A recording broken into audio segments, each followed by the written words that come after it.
Is immigration a moral obligation or a national courtesy? And what happens when culture becomes a weapon? This is episode 10 of 21 Lessons for the 21st Century, Navigating the Tough. Now, where we confront the shifting lines between inclusion, identity, and culturism in the modern world. Welcome to the deep dive. So you've given us some really interesting sources here, focusing on, well, one of the toughest topics around immigration, cultural differences, and drawing quite a bit from Yuval Noah Harari's thinking on this. That's right. And really, this deep dive is about getting to grips with the friction that globalization inevitably creates. I mean, it's easier than ever to move around cross borders. Which means we're bumping into people with, totally different ways of life, different values much more often. Exactly. And your sources really highlight how this isn't just theoretical. It puts real pressure on our political systems, on how we even think about collective identity. You see this playing out very intensely in Europe, for example. Yeah, grappling with integrating people from backgrounds that are sometimes quite different from the mainstream there. It's a kind of irony, really, as the material points out. Europe's success, its prosperity and relative openness, is precisely what makes it so attractive to people looking for refuge or just a better life. Think about Syrian refugees Right. looking towards Germany, for instance. It's not just about economics. It's also because Germany has a reputation, compared to other places, for being, well, more welcoming.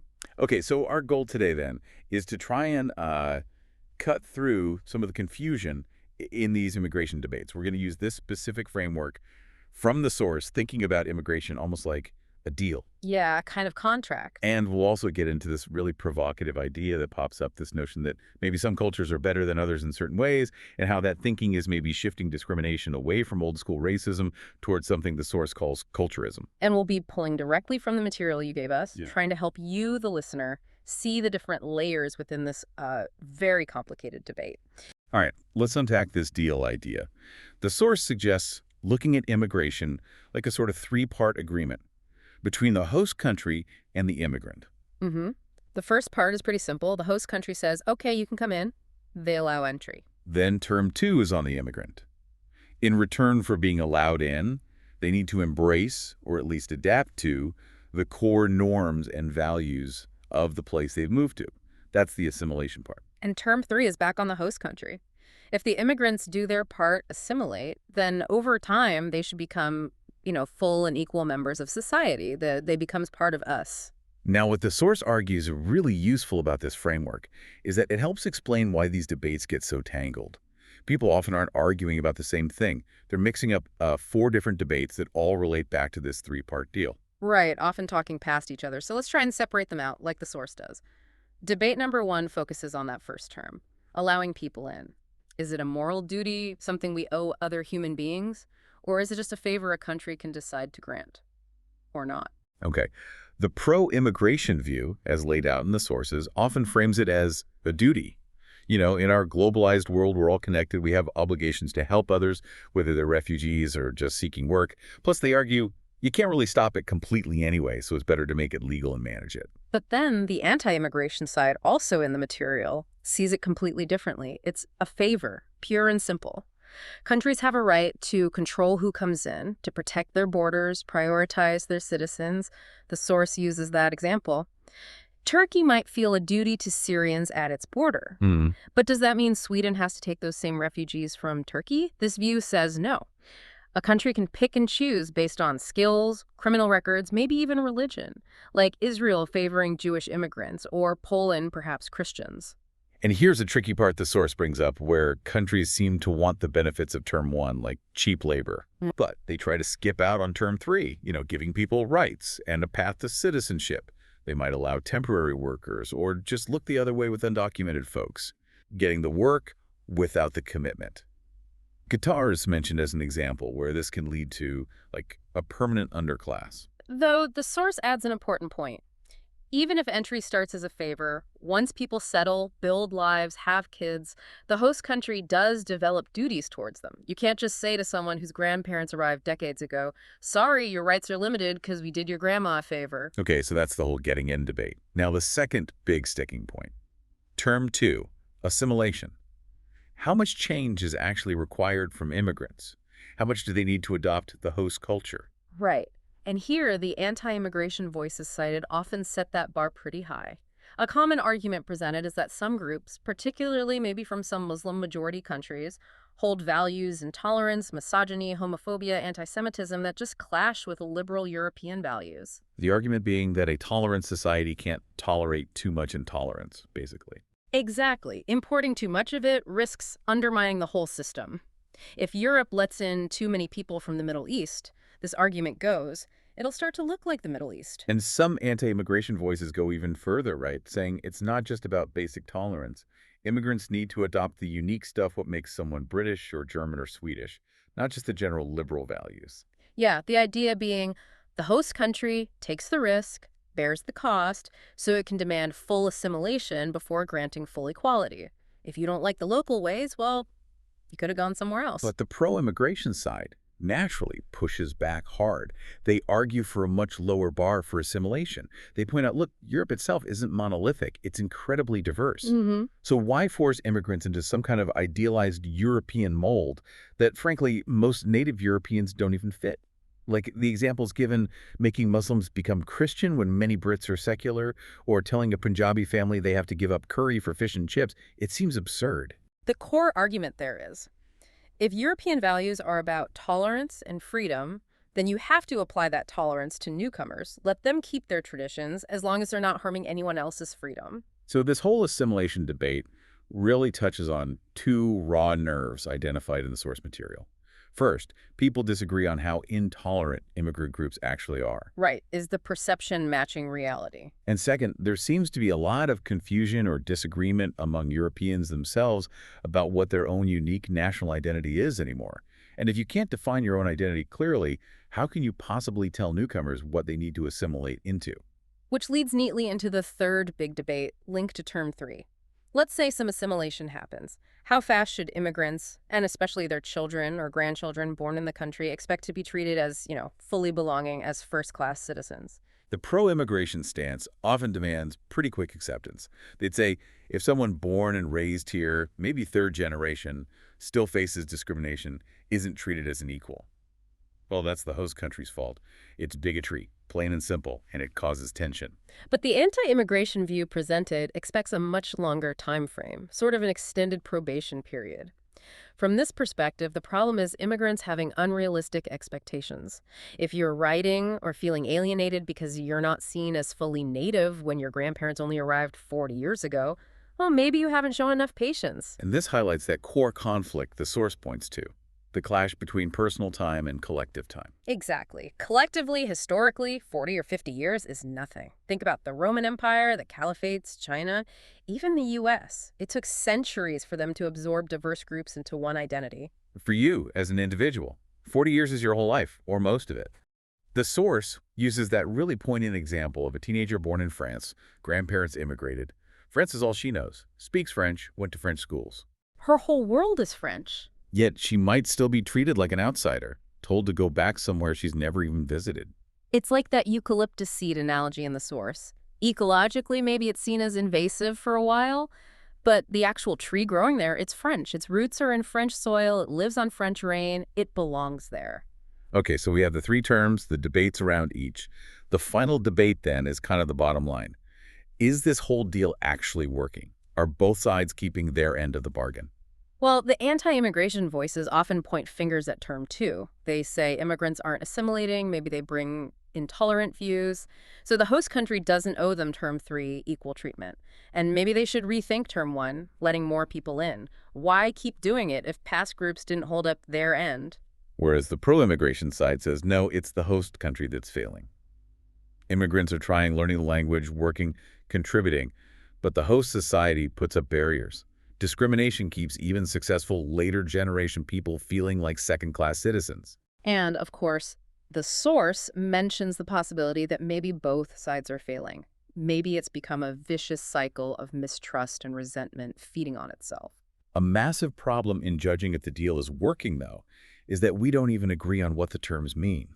What counts as enough assimilation? What does equal membership actually look like in practice? Right. If you can't define success, how can you measure it? Plus, there's that psychological bias that the source talks about, the accounting bias. Yeah. We tend to focus way more on the violations than the compliance. Yeah, like if 1 million immigrants follow the law but 100 cause trouble, the 100 often shape the whole perception. Or one racist incident can overshadow 1,000 normal interactions for an immigrant assessing the host society. But digging even deeper, beneath all these arguments about the deal, the source brings up a really fundamental question, one that's often sort of lurking in the background. Are all cultures actually equal? Or could some be better than others, at least in certain contexts? Like, is German culture somehow inherently better at absorbing refugees than, say, Syrian culture might be if the roles were reversed? And this leads us right into that crucial shift. The material explores the move away from traditional racism towards what it calls culturism.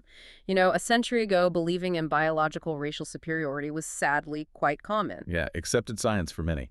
But after World War II, and with science showing biological differences between human groups are tiny, that kind of racism lost its credibility.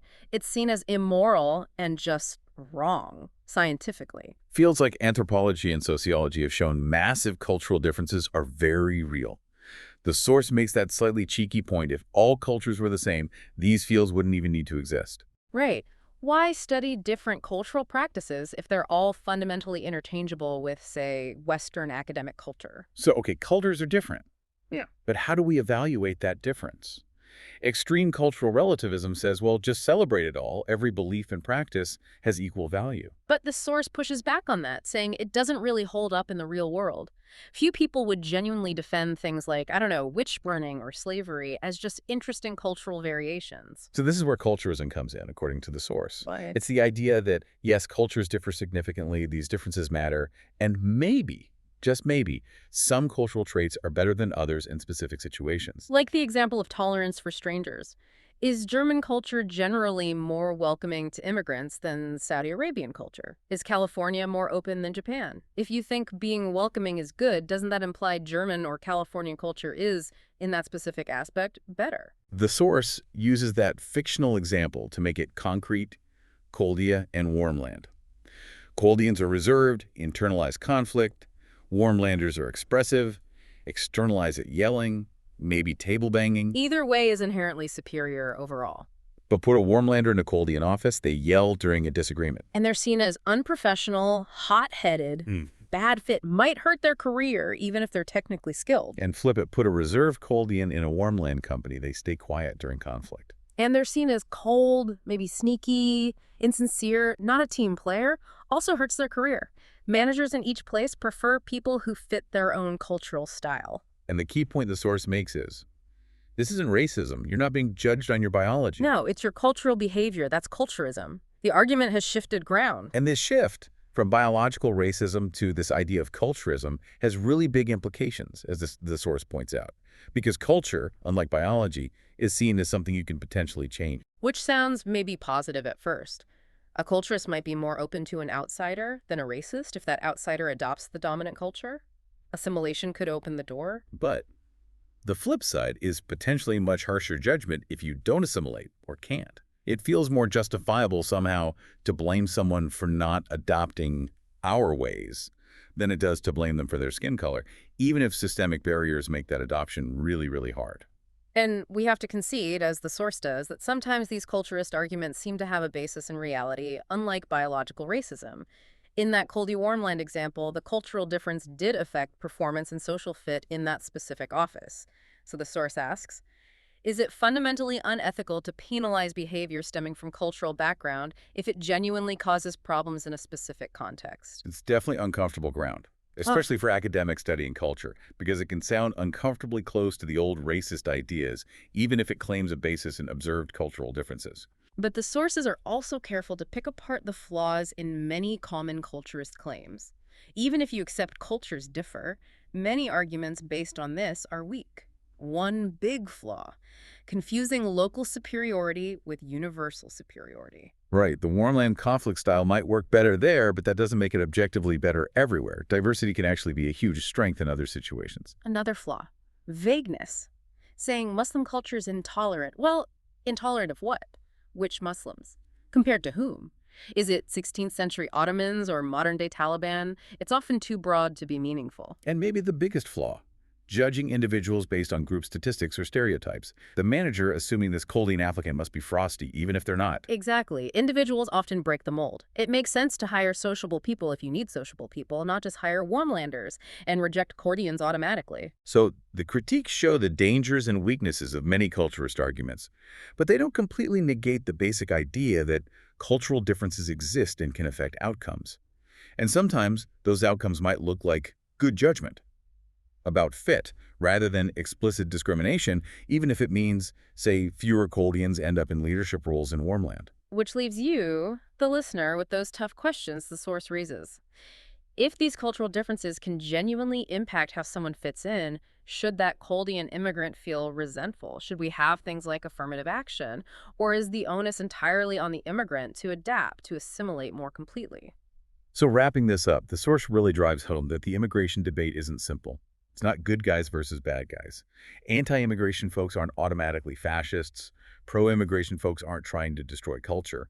They're presented as legitimate, though opposing political viewpoints, rooted in different values and fears. And these viewpoints need to be navigated democratically, however difficult that is.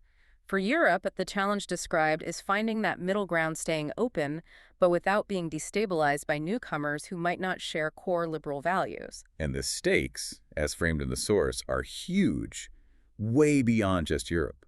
If wealthy, stable Europe struggles so much to integrate a relatively small number of refugees, Compared to its half-billion population. what does that say about humanity's ability to cooperate on the really big global threats, like nuclear war, climate change, AI disruption? Yeah, those things require massive global unity. If Greeks and Germans can't fully agree on Europe's future, or if Europe as a whole can't effectively absorb migrants, it does raise serious doubts about tackling even deeper global divides. There's also that specific suggestion in the source about how to perhaps help things. We need to seriously dial back the hysteria around terrorism. Right. The argument is that the outsized fear and reaction actually risk destroying Europe's own liberal values. It plays right into the terrorists' hands. Their goal isn't just killing people, it's provoking an overreaction that undermines freedom and tolerance. Letting fear drive policy gives these marginal fanatics way too much influence over where we're all heading. So this deep dive really has peeled back the layers. Immigration isn't one issue, it's a tangle of questions. Duty versus favor, assimilation levels, clashing timescales, and these deep, often unspoken beliefs about cultural value. And that shift identified in the source, from biological racism to this trickier concept of culturism, that's a key takeaway. It shows how prejudice can adapt, focusing on real cultural differences but potentially using them unfairly to judge individuals. Hopefully understanding these different arguments, the ones laid out in the material you shared, helps you navigate these conversations with a bit more clarity. And maybe a final thought to leave you with, drawing from the sources. If we accept that culturist arguments can sometimes point to real differences that matter for integration, how do we walk that line? How do we acknowledge difference without falling into stereotyping? How do we judge individuals fairly? And what does Europe's struggle tell us about our collective human chances of overcoming divisions to face the massive global challenges that affect absolutely everyone,